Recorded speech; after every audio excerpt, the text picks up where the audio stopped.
This is the greatest story in human history. It's never been told, it must be told, and it will be told eventually. And if we can wake people up to realize who they are and why they're here, that'll be a good beginning. We have had an intimate interrelationship with advanced intelligence from the stars from the beginning of human history. And that intimate interrelationship is still underway.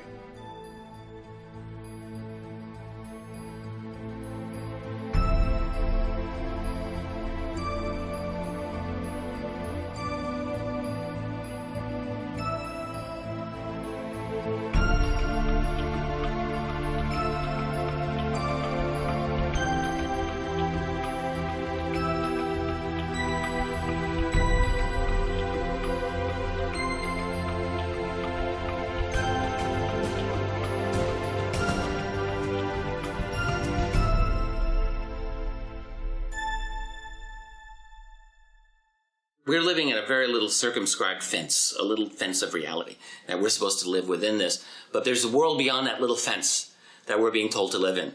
And I think that there's a lot going on beyond that fence. The real question is, how far advanced are they? What the hell are they doing? When we talk about extraterrestrials, there are a number of different theories about what's going on. And there are a number of different possibilities. If any of this is true, what's happening? Well, here are some thoughts. They might be coming here as conquerors. What we're seeing might be some sort of advanced, protracted reconnaissance program aimed at assessing our capability to fight back and maybe genetically modifying us. Maybe, for example, you hear a lot of people talk these days about genetically targeted bioweapons. What if the purpose of the alien abduction phenomenon was to implant in us a genetically targeted bioweapon that at a flick of a switch would wipe us out or enslave us or reduce us to malleable creatures who would do the bidding of these extraterrestrial conquerors. Another possibility is that they come here as explorers. That might be a good thing, or as we've seen in human history, it might lead to exploitation of the natives. This time the natives are us, human beings. It might lead to things like missionaries and forced conversion to some bizarre alien religion. So a lot of speculation. We don't know what might be out there. I mean, sometimes when you look at the world, you can't understand why certain countries or people do the things they do. If we can't understand with any real confidence, say, the motivation of the North Korean government, because we can't get inside their heads, what hope have we got of understanding the mindset of an alien? We can only come at this question from an anthropocentric viewpoint, and we are forever going to be hamstrung by that lack of imagination. It is literally inconceivable. We cannot think like an alien because we don't know what an alien is and what an alien is motivated by. So that's the situation. We might be dealing with conquerors. We might be dealing with explorers who might then become exploiters of resources, including us.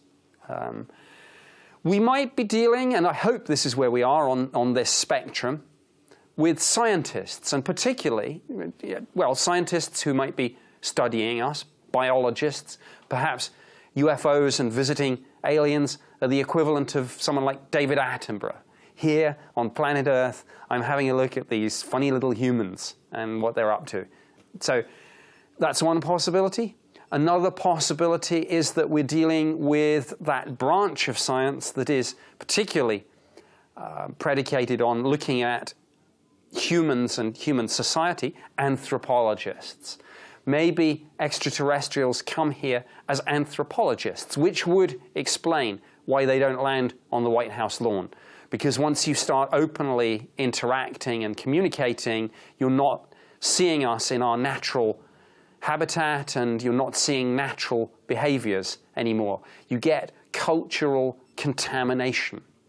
So maybe they study us from afar. Maybe they abduct the odd person and put them back and try and wipe their memories, and some people believe them and some not. But as I say, don't land on the White House lawn, because then you get that contamination. And to truly advanced civilizations in the cosmos, newly emerging civilizations like our own might just be the last interesting thing left in the universe. So perhaps we are fascinating to them on that level. Who are these crazy humans? What are they up to? What are they building? Where are they going? What do we think their journey will be? Let's follow them. When we speculate about extraterrestrials, my goodness, we can imagine a wide range of possibilities. But you know, my favorite theory is that the real answer, what aliens are doing, where they come from, what they want, what the interaction is, maybe the real answer is something we haven't even thought of yet.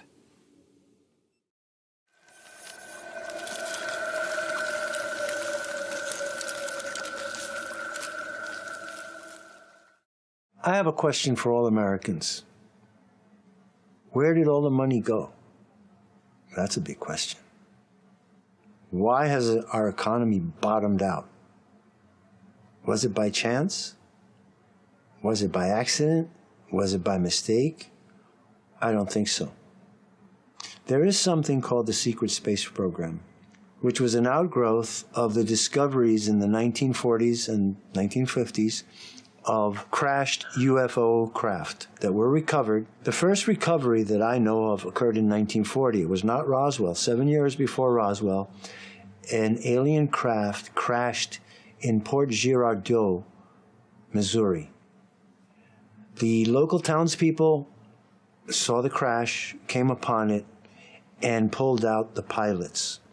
And these were such good Christian, God-fearing people that even though they recognized that the pilots were foreign, they called a minister to come and administer the last rites to these poor creatures. And a certain Reverend Hoffman was called, and he took off. He met the chief of police, and he saw the body of an alien. And so the Army came in and took over the scene. They took the craft. They took the body. That was 1940. In 1947, we all know about the Roswell crash, but there were two other crashes that year, one in Kingman, Arizona, and an earlier one that occurred in April. These craft were recovered.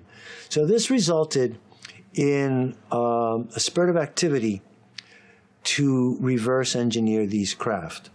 There was an official investigation that was called Project Sign. This was the first investigation into the Roswell crash. And the conclusion of Project Sign was that we were being visited by people from outer space that had a higher level of civilization and technology than we did. But when this report arrived in Washington to the chairman of the Joint Chiefs of Staff, General Hoyt S. Vandenberg, he said, "We cannot accept this conclusion. Write another paper."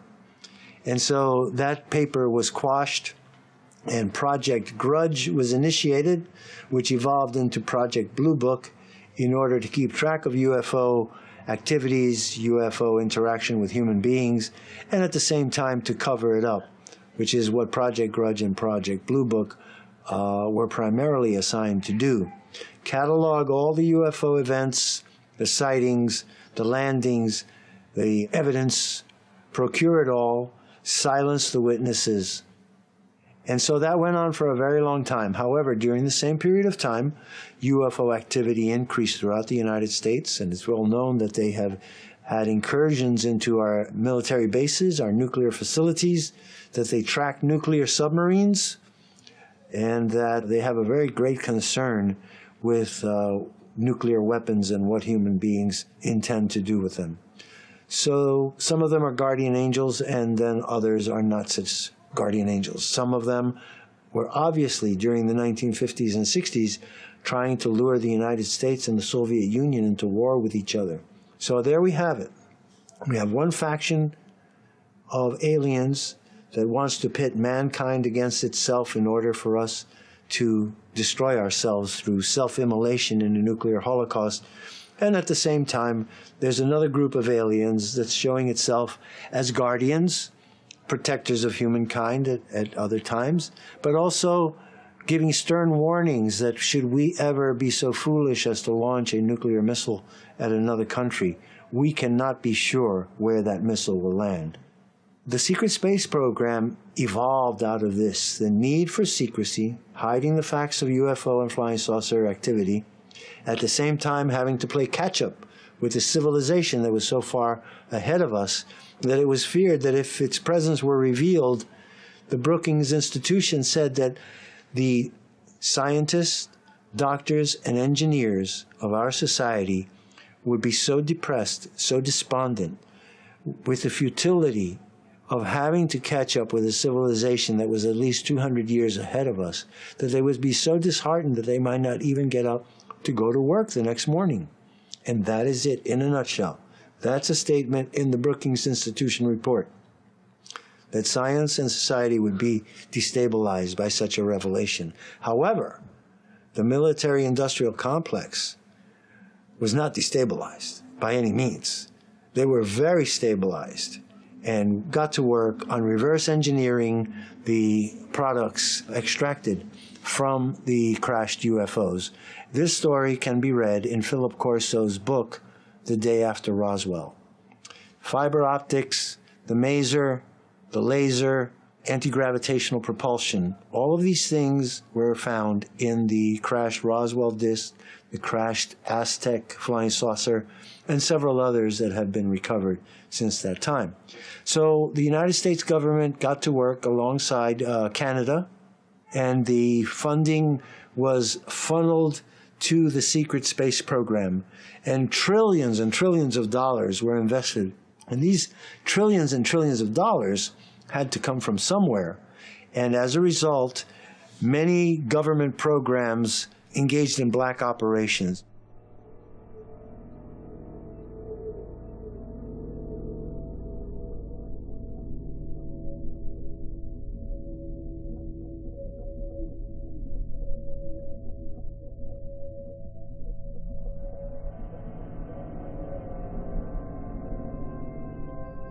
I'm sure you've all heard of many years ago there was an audit done, the United States Air Force and the United States military, and they were finding that the contractors were charging the United States government $1,500 for a hammer, $500 for a toilet seat.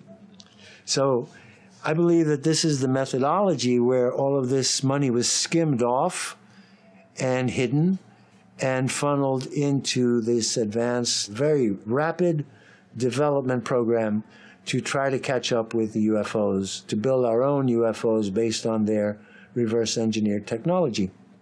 And we have been successful. As a result, we have something called the Navy's 10th Fleet. It's masked as a cyber warfare organization, software and computer related. However, the Navy 10th Fleet is the name of a space fleet, which was discovered, by the way, by Gary McKinnon. When he hacked into the NASA computers, he saw the list of 10th Fleet non-terrestrial officers. There were terrestrial officers, and there was a list of non-terrestrial officers. Gary McKinnon made this publicly known, and he suffered dearly for it. He was ultimately protected by the British Parliament that forestalled his extradition to the United States, where the United States government wanted to try him for hacking and spying and revealing classified knowledge. But the British people and the British Parliament protected Gary McKinnon, and he is safe and sound, probably still recovering from his ordeal in England. The secret space program is real. It is siphoning off our national resources, our national wealth, and preparing the public for what may turn out to be a fake alien invasion. That is the danger. That human beings may be wrought up with panic and fear through the use of MK-Ultra mind control techniques in the mass media to make us believe that we are being invaded by people from outer space and that we must go to war with them. and that we must use nuclear weapons to fight them.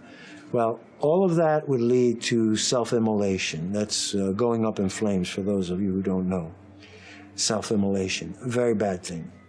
So it is my hope that we will forestall this, that we will not fall into traps and ploys and false flag attacks and panic at the idea of being invaded by people from outer space. In fact, people from outer space are already amongst us. They've been amongst us for over 70 years. They walk amongst us unrecognized, some of them, and others don't show themselves in the daylight because no one could really bear their presence or their smell. That's been my experience. Certain extraterrestrials have not only a horrible appearance, but have a foul smell that will drive a person into panic. And it takes a very strong mind to hold itself together when assailed by horrible smells that are sometimes described as sulfurous, sometimes described as, well, beyond description is all I've got to say about that. We don't have to go into more details, but it's something that's very, very damaging to the human being to be in the presence of these beings. And I do not recommend anyone trying to make contact with Space Brothers. I think we should be cautious. We should not be afraid, but we should be cautious. As President Reagan said, trust but verify. I think verify, then trust.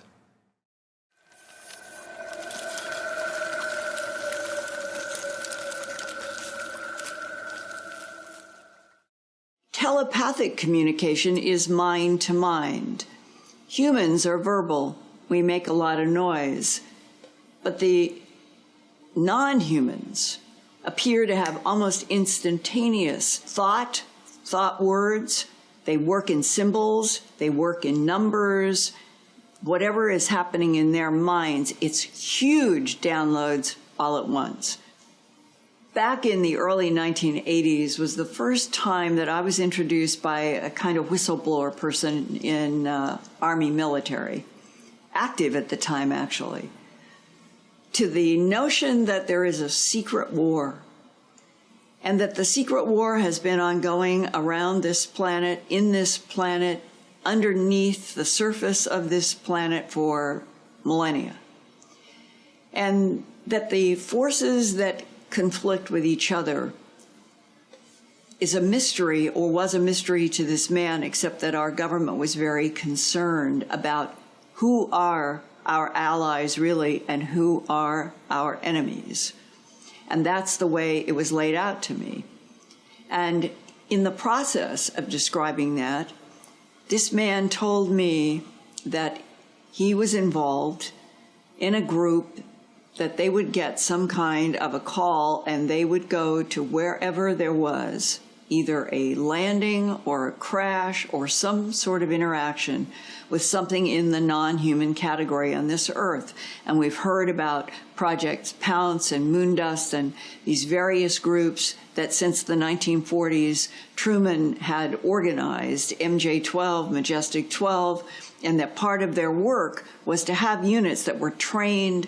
They were top secret. They couldn't talk to anybody, but their jobs were to go to any location on the planet where there might be either a crash or non-humans doing something, and we wanted to get there and monitor.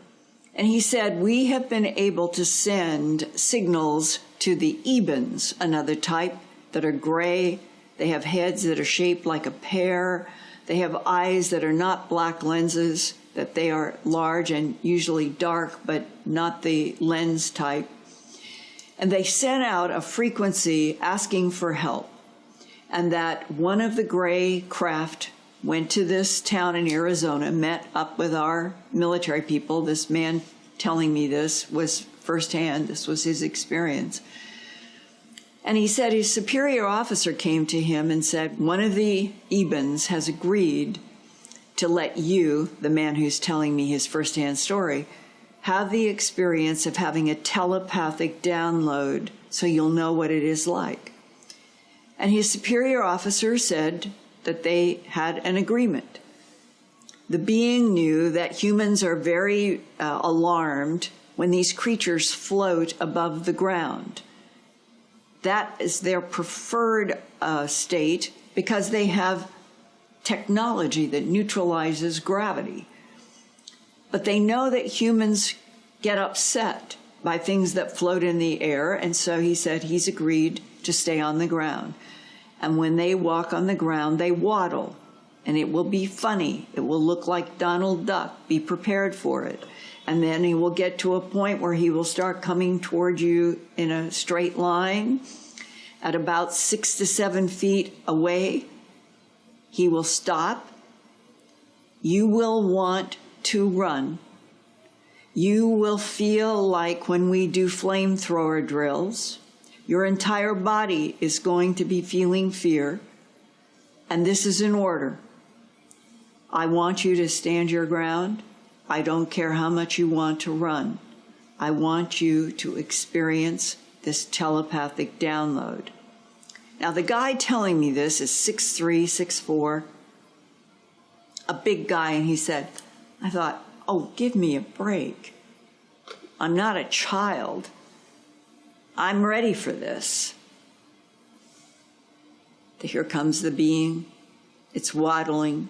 It looks like Donald Duck in a cartoon. It makes him feel like he wants to laugh. He's hearing his boss telling him exactly what's going to happen. This thing is waddling, coming up. And he said when it got to about 6 feet, his entire legs began to shake.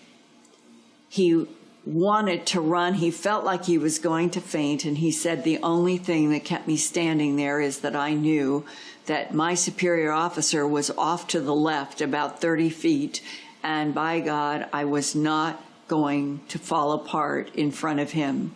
So I stood there. But Linda, it was terrifying. And then he said, the being's head tilted up. And he said, when those eyes met my eyes, I lost all control. He said, the best I can tell you, if you took 7 Hollywood movies and you started running them through your mind all at once, sound, temperature, touch, everything is going on in 7 storylines. And on top of every one of the films are 3-dimensional gold hieroglyphs. The symbols are running on top of all of the film. And I realized my mind is trying to ask questions, and with every question my mind is trying to ask, it's making another one of these branching movies. And his boss had told him that when you faint, we'll be there to catch you. And he thought that that was such nonsense that until that moment, with all of these films running through his head, it had never occurred to him that he would ever faint in his life, and he lost consciousness. It was 3 solid hours later. When he opened his eyes, he was lying in a cot in a room. They had caught him. They had put him in a bed. 3 hours to recover, and when he opened his eyes, he was still not able to sit up and get off of the bed. And he said, Linda, that's what my superior officer wanted me to understand. We all would like, just like Spielberg's movie of the little E.T. that got drunk in the kitchen on beer. We'd like to have extraterrestrials take us to Starbucks and sit down and have coffee and tell us about the universe. And he said, it's never going to happen, because the difference between the way our mind works and their minds work, they're overwhelming. And what happened is that I got a call that I might be able to talk to the man who lived with one of the Ebens retrieved from the Roswell region and had been taken to Los Alamos National Lab between 1949 and June 18, 1952, when this being died of unknown causes, is the way the document read that I was shown. And backtracking from that death, this was the story that I was to hear from the man there at the site in Roswell. He was with a group. They had gotten word that there had been a UFO crash. There is not a date on this in terms of July 2nd to 4th, 1947, that we know that there were 3 crashes. This might have happened somewhere later in 48 or 49. And by then, these groups that were in Project Pounce and Moondust that were trained to come to where there was any kind of an interaction with what were being called by our government extraterrestrial biological entities, they were trained to move in a group into a location. There would be some that would pack up the, let's call it the metal wreckage or technology that they found, and there would be others in the group that would be focused on the bodies, alive or dead, of the extraterrestrial biological entities. And where this story starts is that the group was moving in and they could see bodies. And the man who is talking to me said, all of a sudden, in his mind, he felt pain, he heard like a cry, high-pitched. The other men are moving and he stops because he doesn't know, he can't see anything in front of him, but he's feeling this horror inside of his own mind, and he is absolutely paralyzed with what is happening to me? Is this something here? And he couldn't see anything. He didn't at that point say anything to the men around him. He was completely disoriented by what was happening in his head. And not only was he hearing this high pitch, he was seeing images. He said it was like I was getting flashes, like slides of something, he said, and maybe it was like I was looking through a window. Maybe it was dust. Maybe this was the crash. Maybe this is what was happening, and it's being put into my mind. And I started to move, and I walked, and the other men were on, and I realized something is pulling me. It felt like I was being pulled by Jell-O to come and look right at a place. And then he realizes there's debris, there is a dark shadow, and that he walked over to the debris and he picked up something, and here is a live being, not human. And when he picked up the debris, that what came into his mind at that moment, because now it was eye-to-eye contact with this being lying in the debris, was everything. What happened, how the whatever went, the malfunction, what they were seeing as the craft went down, the crash, all of it, and then the overriding pain that this being was feeling. And that's when he told everybody there, come, look at this. This is alive. We need to help. Because he was able to see pictures, get sound, feel emotion, it was decided that his assignment from there on out was he was going to stay with this being. They transferred both to Los Alamos. And for that period of time, as I understand, it was in the year 1949, I believe. From there to June 18, 1952, they lived together. And there were 2 sentences that I was told by this man of the downloads that he got during that period of time. He said it was like being with a child with the mind of 1,000 men.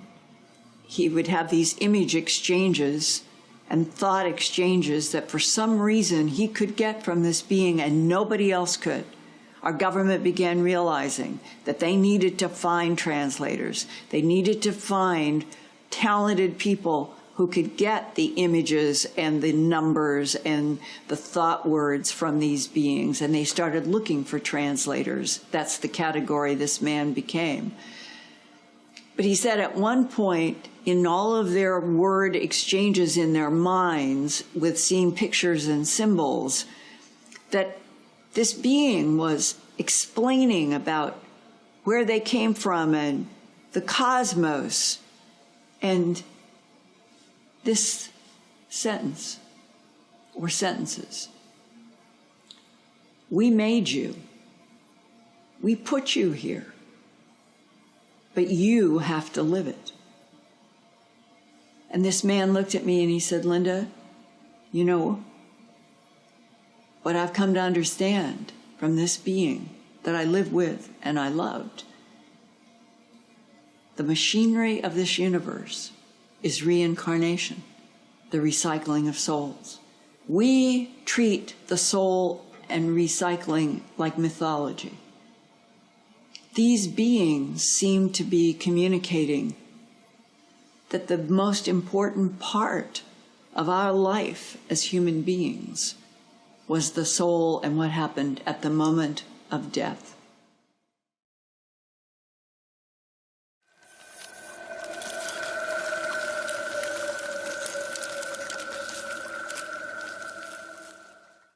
Individuals that claim to be abducted by aliens, all of the procedures done on them seem to indicate that the aliens are interested in their DNA. And mothers, or mothers-to-be, are exposed to certain babies that are extracted from them during their pregnancy and later on are presented to them so they could interact and eventually have aliens study the interaction between the mother and the fetus. So apparently, long story short, this seems to be a hybridization program run by the aliens. Now, this has been going on for many years, and people are trying to figure out what is the real purpose behind it. And the most likely hypothesis is that what the aliens are doing is that they may be using parts of our DNA that would allow them to be able to live in this planet without having any problems. In other words, oxygen is very, very toxic, especially to the DNA. But we have some special techniques in order for us to be able to counteract that, to protect ourselves and to be able to work around it. Aliens do not have this. So for instance, if they were to live in an oxygen-infested atmosphere, they would quickly develop cancer. In similar fashion, we are very susceptible to radioactivity. Aliens are not. Why? Because their crafts are always leaving residuals of radioactive energy. What I'm trying to say is that if we were to go out in another planet and try to live there, we would have to be able to incorporate that inhabitant's evolution into our DNA, which will allow us to actually live in this planet without having any health hazards. And that may be the reason why they're doing all these hybridization experiments in order to create a species that formally belongs to them, but will be able to survive in this atmosphere. And will be able to eat what is offered from this planet, to be able to function, to be able to see, to be able to hear, and to be able to go about in an environment just like ours.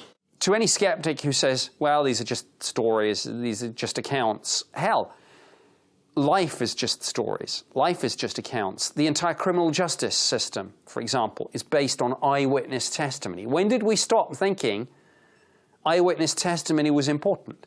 We put, and rightly so, a vast amount of stock in testimony. Why shouldn't we do so when that testimony comes from someone who says they've seen a UFO or they've had an alien abduction experience?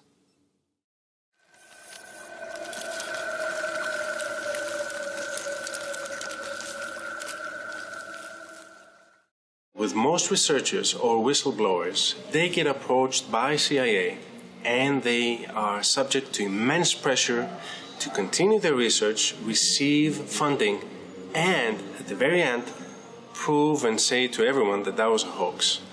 An example of this case is with Colin Andrews. Colin Andrews was UK's foremost expert on crop circles. So what happened was that Colin Andrews, who was a really strong figure on that research field and apparently had so many followers, was approached by CIA, and these are Colin Andrews' words in an interview. He was approached and he was told that what CIA does with most of researchers is that they fund them and they keep them going and they keep them moving on up to the point where they will say publicly that this is a hoax. And lo and behold, that's exactly what happened with Mr. Colin Andrews. He went to the US, he received funding from Rockefeller Institute, of course, and then he came up with an interview stating that at least 80% of those crop circles are hoaxes. In the first movie, It Is Among Us, we did an analysis of the alien autopsy presumably presented by Ray Santilli back in 1995. We focused mainly on the medical aspects, on certain interesting facts, and we came up with the conclusion that that may have been an actual alien. What happens with Santilli is something that we've seen with other researchers or, so-called whistleblowers. CIA approaches them and invites them to basically debunk everything. Later on, Santilli came up with a confession that apparently this was completely fake, that he manufactured this doll with a friend of his, that he was a specialist on mannequin dolls, and another friend of his that presumably was the surgeon that cut up the body, and that it was just a hoax or a restoration of a film. So he was giving us a bit of a gray story, pretty much indicating that that was a hoax. However, if we take a very close look at this footage, again, we will see that his story doesn't add up. There's absolutely no way that his story explains what we see in this video. And this is for many reasons. One being the fact that in order to manufacture this alien that we see there, you need skills that renders you a superb professional. No amateur can do this. No somebody that is in the field but is not doing an amazing job. So this is not an amateur who's having fun. What makes Ray Santilli completely fraudulent in his confession, in him resending an explanation of the footage, is the fact that in the second video where he has the debris and he's showing all the cockpits and the panels and stuff, apparently he says that they came up with certain hieroglyphs that they put in those beams. But those hieroglyphs are Greek, and they read Eleftheria, which means freedom, which is something that Santilli never came up with in his confession. So I think Ray Santilli must have been under a lot of pressure, and he decided to actually go about, just like Colin Andrews, to play along and to completely ridicule himself. Because if he was really looking out for a career, the last thing he would ever do is to become a mockery for everyone in the field and everyone around the world. Moreover, we know that there's another video out there that shows an alien, again it's back from 1947, that shows an alien being brought into a base. Santilli has nothing to do with this. If we study that second video, we will see several faces. Apparently that, people that used to serve the 509th Group at Roswell, New Mexico in 1947. And if we actually go back to the Museum of Roswell and we look into the archives of the people and the staff of the base, we will be able to identify the first medic that reaches over and leans over just to inspect that alien. If you look closely, that person has a deformity in his left ear, which gives him an identity. Now we can look up this person and we can find this person. And that is going to be a very strong indication that this video is authentic. And if that video is authentic, then Santilli's video is also authentic.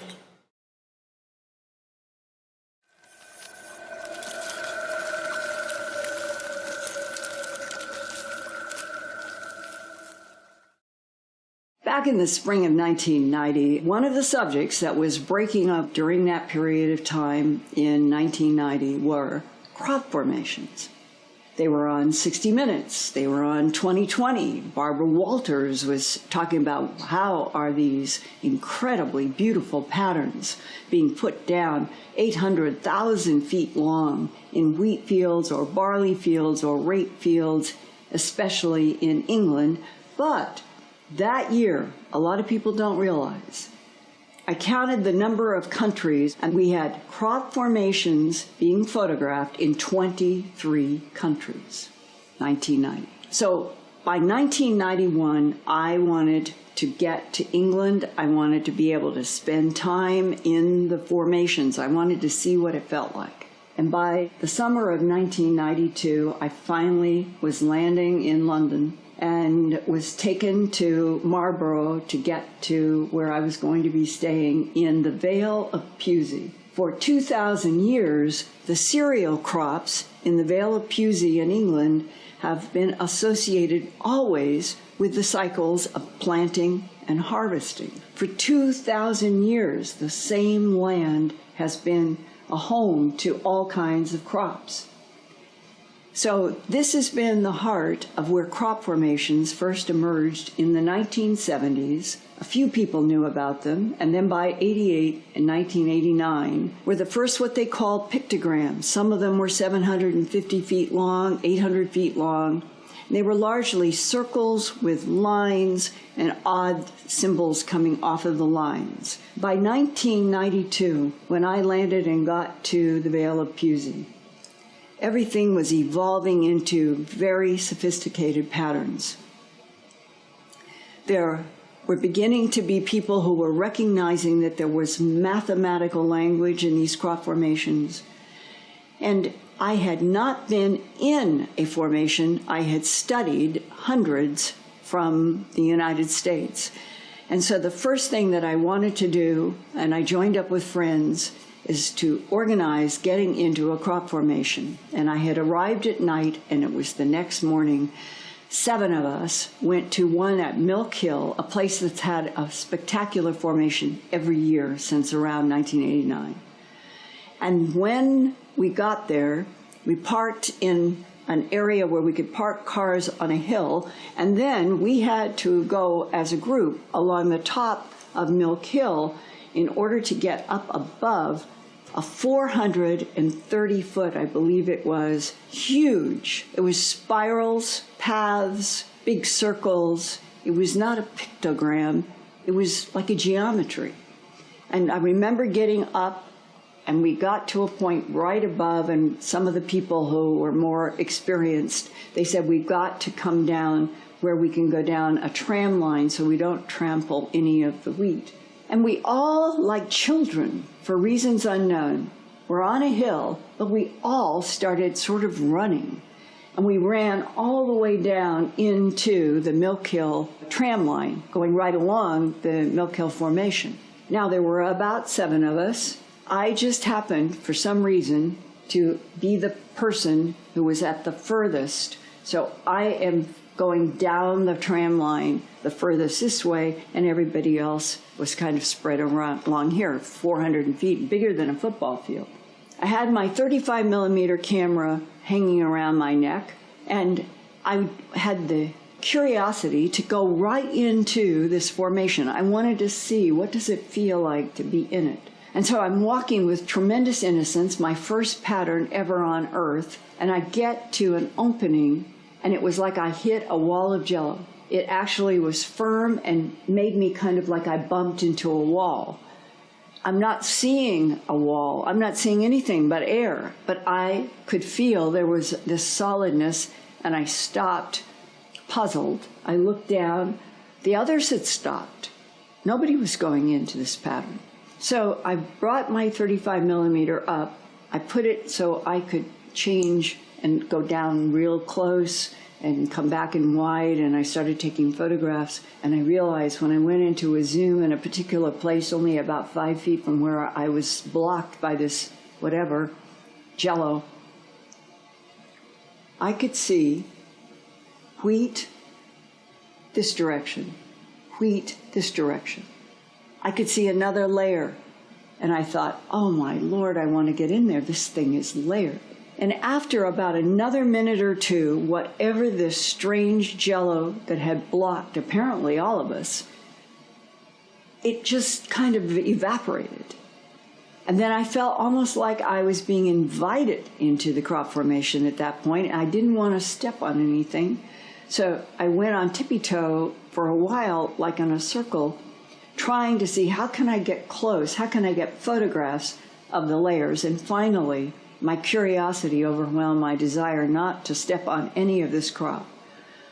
And I, sort of on my tiptoes, I went to what I had been trying to photograph. And I got down on my hands and knees. And I put my hand, here was the top layer, here was the layer going this direction, here was another layer, and it went down 7 layers, all opposite directions. And then my fingers, I could feel the soil. I could feel the soil coming under my fingernails as I did this, and realized that the top of the formation that was going like this all the way down was about up to maybe 12 inches. That from the soil up, this pattern was spread for 430 some feet with all of these layers. And there were not even layers.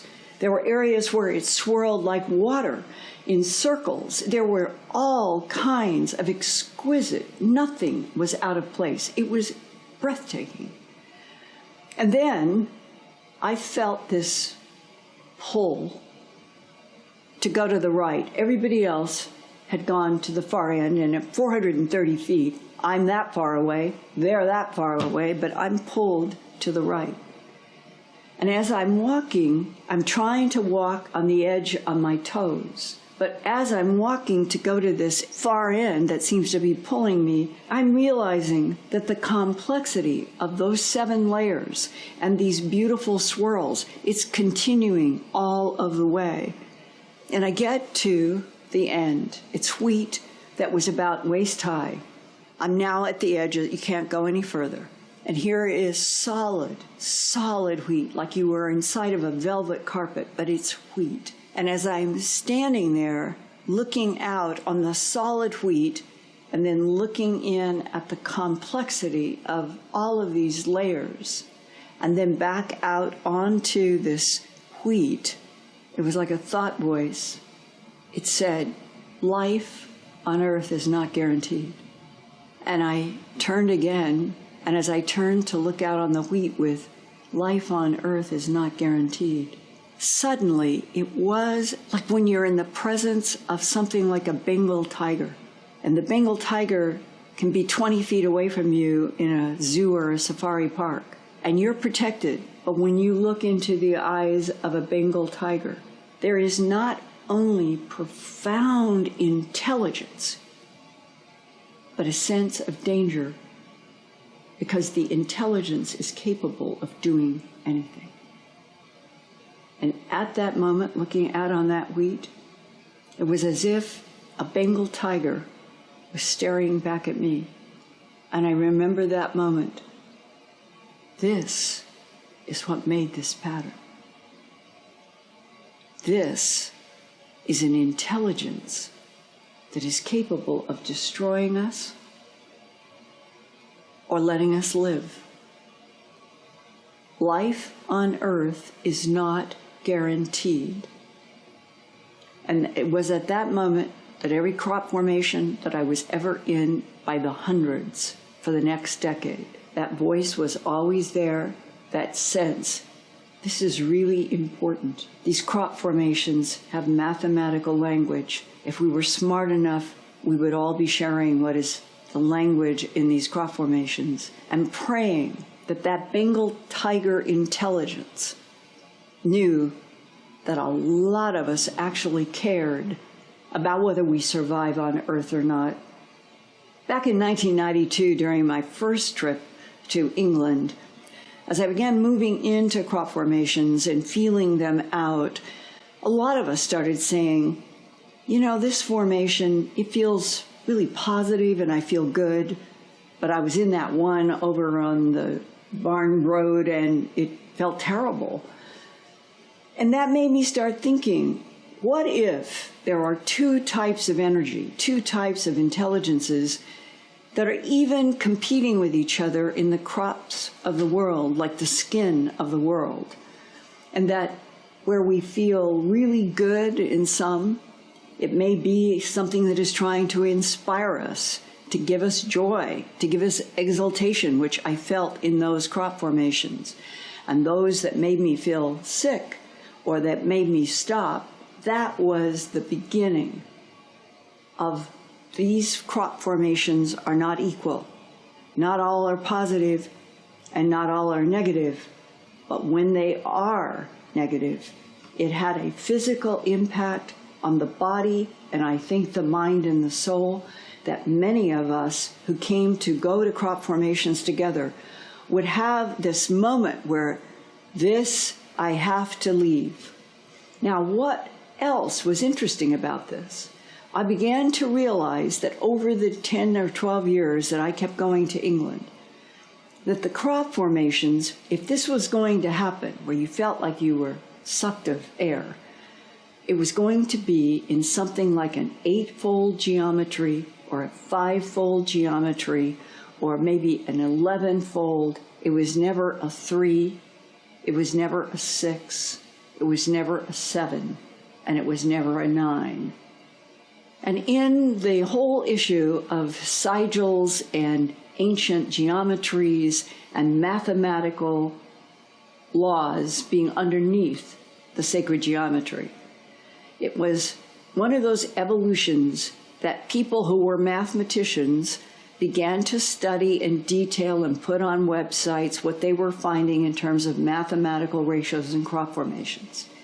And eventually, I remember one of the first dialogues I had with people.